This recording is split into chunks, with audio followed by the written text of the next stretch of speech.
आखिर भीष्म पितामह को क्यों लेटना पड़ा था 6 महीने तक बाड़ों की सैया पर? भगवान श्री कृष्ण ने बताया उनके बाड़ों की सैया पर लेटने का कारण।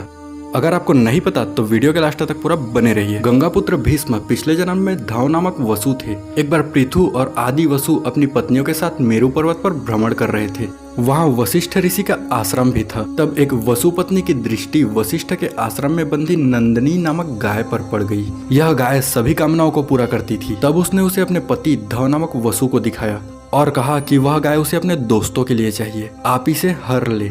अपनी पत्नी की बात मानकर धव ने अपने भाइयों के साथ उस गाय को हर लिया। उन वसु को उस समय इस बात का ध्यान भी नहीं रहा कि वशिष्ठ ऋषि बड़े तपस्वी है और वो हमें श्राप भी दे सकते हैं। जब महर्षि वशिष्ठ अपने आश्रम आए तो उन्होंने दिव्य दृष्टि से सारी बातें जान ली। वसुओं के इस कार्य से क्रोधित होकर ऋषि ने उन्हें मनुष्य योनि में जन्म लेने का श्राप दे दिया। वसुओं को जब यह बात पता चली तो वे ऋषि वशिष्ठ से क्षमा मांगने आए। तब ऋषि ने कहा कि बाकी सभी वसुओं को तो शीघ्र ही मनुष्य योनि से मुक्ति मिल जाएगी, लेकिन इस धव नामक वसु को अपने कर्म भोगने के लिए बहुत दिनों तक पृथ्वीलोक में रहना पड़ेगा और यह पृथ्वी पर संतानहीन रहेगा। महाभारत कथा के अनुसार गंगापुत्र भीष्म ही धव नामक वसु थे। वे श्राप के प्रभाव से लंबे समय तक पृथ्वी पर रहे तथा अंत में अपनी इच्छा मृत्यु से ही अपने प्राण त्याग दिए। हालांकि मृत्यु के दौरान जब वो 6 महीने तक बाड़ों की सैया पर लेटे थे तब भगवान कृष्ण भीष्म के पास आए और भीष्म ने पूछा कि मैंने ऐसे कौन से पाप किए हैं कि मुझे बाड़ों की सैया पर लेटना पड़ रहा है और मेरे प्राण भी नहीं निकल रहे हैं। तब भगवान श्री कृष्ण ने कहा कि आप अपने पुराने जन्मों को याद करो और सोचो कि आपने कौन सा पाप किया है। भीष्म बहुत ही ज्ञानी थे। उन्होंने कृष्ण से कहा कि मैंने अपने पिछले जन्म में रत्ती भर भी पाप नहीं किया है। तब कृष्ण ने उन्हें बताते हुए कहा कि पिछले जन्म में जब आप राजकुमार थे और घोड़ा पर सवार होकर कहीं जा रहे थे, उसी दौरान आपने एक नाग को जमीन से उठाकर फेंक दिया। तब वह नाग कांटों पर लेट गया था